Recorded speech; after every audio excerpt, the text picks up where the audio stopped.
నమస్తే గురువుగారు. శ్రీమాత్రే నమః. ఎలా ఉన్నారు గురువుగారు? అద్భుతంగా ఉన్నాను. అమ్మవారి అనుగ్రహంతో మీ అందరూ కూడా అద్భుతంగా ఉండాలని మనస్ఫూర్తిగా కోరుకుంటున్నాను. సో గురువుగారు వాస్తు నివారించడానికి కూడా మొక్కలు ఉంటాయటగా. అవి ఎలాంటి మొక్కలు తీసుకుంటారు? ఎలా ఉంటాయి అసలు?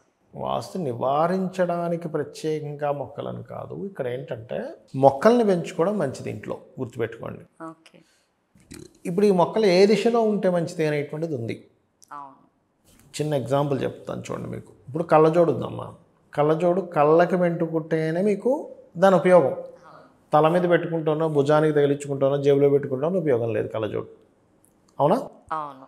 అలాగే ఉపయోగం అనేటువంటిది ఉంటుందిగా. కళ్ళజోడు వల్ల ఉపయోగము, ఇయర్ ఫోన్ వల్ల ఒక ఉపయోగం. ఇయర్కి పెట్టుకుంటేనే ఇయర్ ఫోను, లేదా ఇయర్ రింగ్స్ ఇయర్కి పెట్టుకుంటేనే ఉపయోగం. వాటిని తీసుకెళ్ళి చేతులకు పెట్టుకోము. అంటే ఏమిటి? ఒక పదార్థం మన బాడీలో ఉండేటువంటి ఒక అవయవం ఏదైతే ఉందో ఆ అవయవానికి ఏదైతే మనం డివైస్ వాడుతున్నామో దానికి సరిగ్గా అక్కడ చేర్చడం వల్ల దాని ఉపయోగం ఉంటుంది. అలాగే ఇంట్లో కూడా, గృహంలో కూడా మనకి మొక్కలు కానీ, పెద్ద పెద్ద వృక్షాలు కానీ, చెట్లు కానీ వీటిని ఎక్కడ పెట్టుకోవాలి అనేది శాస్త్రం ఉంది. సరిగ్గా తూర్పు ఈశాన్యం నుంచి, అంటే ఈశాన్యంలో కాదు, ఈశాన్యంలో బరువు ఉండకూడదు. తూర్పు ఈశాన్యం అంటే ఈశాన్యం దాటిన తర్వాత తూర్పుకి మధ్యలో, అక్కడి నుంచి మొదలు పెట్టుకొని ఈ తూర్పు ఈశాన్యము, తూర్పాగ్నేయము, ఆగ్నేయము, దక్షిణాగ్నేయము, దక్షిణము, దక్షిణ నైరుతి వరకు కూడా, అంటే నైరుతిలోకి వెళ్ళకూడదు. మళ్ళీ బరువు కదండి, నైరుతిలో పెట్టకూడదు. మొక్కని చీల్చే గుణం ఉంటుంది దానికి. కాబట్టి తూర్పు ఆగ్నేయం నుంచి దక్షిణ నైరుతి వరకు మొత్తం మొక్కలు పెట్టుకోవచ్చు. అది కిందైనా కానివ్వండి, భూమి మీదైనా కానివ్వండి, బిల్డింగ్ మీదైనా కానివ్వండి. కొంతమంది పైన మొక్కలు పెంచుకుంటారు చూసారా. చాలామంది తెలియక ఏం చేస్తారు, ఉత్తరం వైపు పెట్టేస్తారు మొక్కలన్నీ. అసలు ఉత్తరం వైపు మొక్కలు పెట్టకూడదు.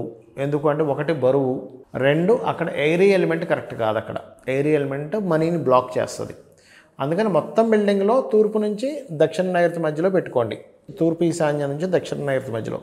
ఆ మొక్కల్లో ఎక్కువగా ముళ్ళులు ఉండేటువంటి మొక్కలు పెట్టకూడదు, గుర్తుపెట్టుకోండి. ఎక్కువ ముళ్ళు ఉన్నాయి, అన్ని మొక్కలే పెట్టకూడదని చెప్తుంది శాస్త్రం. ఏదో గులాబీ ఉంది పర్లేదు, రావి చెట్టు ఉండకూడదు ఇంట్లో. ఎందుకు అంటే రావి చెట్టు మొత్తం అది దాని వేర్లను పాక్కుంటూ వెళ్ళిపోయి ఇల్లుని బాడీ చేస్తుంది కాబట్టి సింపుల్గా. ఇట్లాంటివి కొన్ని జాగ్రత్తలు తీసుకోవాలి.